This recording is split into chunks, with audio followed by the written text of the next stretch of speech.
दोस्तों आज मैं ऐसा खबर आपके सामने रखने जा रहा हूँ जो देखने में जितनी शॉकिंग लगती है उतनी ही गंभीर है। दुनिया की नजरें आज ईरान और मिडिल ईस्ट पर टिकी है। लोग सोच रहे हैं कि अमेरिका कहीं तेहरान पे हमला कर दे, लेकिन अचानक ट्रंप ने अपनी तोपें मोड़ दी है और अब उस दिशा में नहीं बल्कि पड़ोसी देश मैक्सिको की तरफ कर दी है।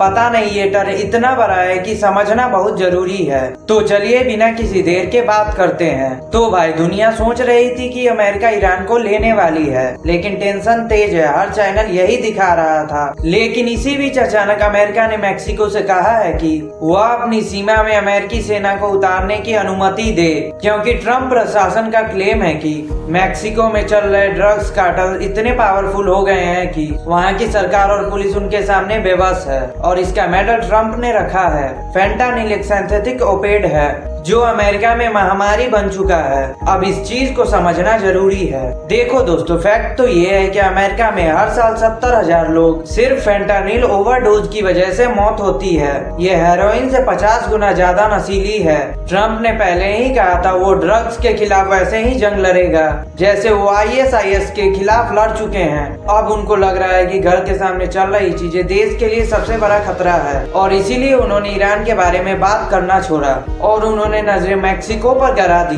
देखो, अमेरिका ने साफ कहा है कि मैक्सिको में सोयल पे उतरना चाहता है, लेकिन वो फुल इन्वेजन नहीं चाहता है, ना ही किसी देश के खिलाफ डिक्लेयर वॉर कर रहा है, बल्कि वो चाहता है कि मैक्सिको खुद कहे हाँ आप हमारे बॉर्डर में आ सकते हो, हमारे कार्टेल्स के खिलाफ ऑपरेशन कर सकते हो। पैसा, प्रेशर और पावर, ये तीनों इसमें काम कर रहा है। ट्रंप के पास वो हथियार है जिसको देखकर मैक्सिको डर रहा है, economic sanction plus tariff. Trump पहले ही कर चुका है। अगर मैक्सिको ने ड्रग्स पर पहले एक्शन नहीं लिया तो 25 से लेके 100% तक टैरिफ लगाएगा मैक्सिकन प्रोडक्ट्स पर। अब सोचो, अगर ऐसा हुआ तो मैक्सिको की इकोनॉमिक चट हो जाएगी, क्योंकि वो ज्यादातर एक्सपोर्ट अमेरिका को ही देते हैं। अब भाई मैक्सिको की तरफ से भी सुनो, उनकी राष्ट्रपति क्लौडिया शिनबाम पहले ही कह चुकी है हम अपने सोवरेनिटी को बचाएंगे, हम अमेरिका की सेना को देश में नहीं आने देंगे। ये बात बहुत स्ट्रॉन्ग है, क्योंकि हर देश अपने सोवरेनिटी को बच्चा ही समझता है। लोग कह रहे हैं अगर अमेरिका सेना लेकर आएगा तो मैक्सिको में एक बड़ा विरोध होगा। लोग इसे अपने इंडिपेंडेंस पे अटैक मानेंगे। लोग कहेंगे ये हमारी जमीन नहीं, ये हमारी दुनिया है, हम अपने देश में अमेरिकन बोट्स नहीं आने देंगे।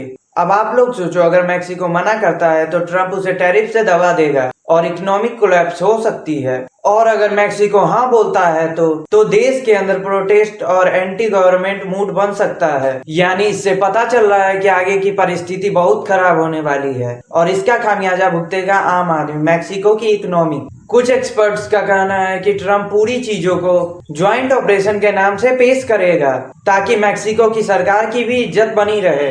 वो कहेंगे कि हम मैक्सिको की मदद कर रहे हैं, हम बॉर्डर पे पेश बनाना चाहते हैं। लेकिन असल बात तो ये है कि ये सिर्फ एक मदद नहीं होगा, ये सौदा डायरेक्ट हाइलाइटरी प्रेजेंस में बदल सकता है। और अगर ऐसा हुआ तो लैटिन अमेरिका की पॉलिटिक्स में शेकअप होगा। अब बात ग्लोबल लेवल पर, अगर अमेरिका मैक्सिको की सोयल पर मिलिट्री का इंटरवेंशन करता है तो इसका इफेक्ट सिर्फ मैक्सिको तक सीमित नहीं होगा। यूएस और मैक्सिको की रिलेशन चेंज होंगे, लैटिन अमेरिका पॉलिटिक्स शेक होंगे, ग्लोबल डिप्लोमेसी पर असर पड़ सकता है। दूसरे देशों को भी सिग्नल मिलेगा कि अमेरिका अपने पड़ोसी देशों पर भी फोर्स लागू कर सकता है। तो दोस्तों, ये मामला सिर्फ ड्रग्स कार्टेल्स तक नहीं है, ये एक बड़ा जियोपॉलिटिकल मूव बन सकता है। आप बताओ, क्या सच में अमेरिका अपनी आर्मी मैक्सिको में उतारेगा या फिर दबाव के आगे मैक्सिको झुक जाएगा? ये वही सवाल है जो आने वाले दिनों में पूरी दुनिया देखेगी। इस पर आपकी क्या राय है नीचे कमेंट में जरूर बताएं, और अगर चैनल पे नए हो तो सब्सक्राइब करना मत भूलना।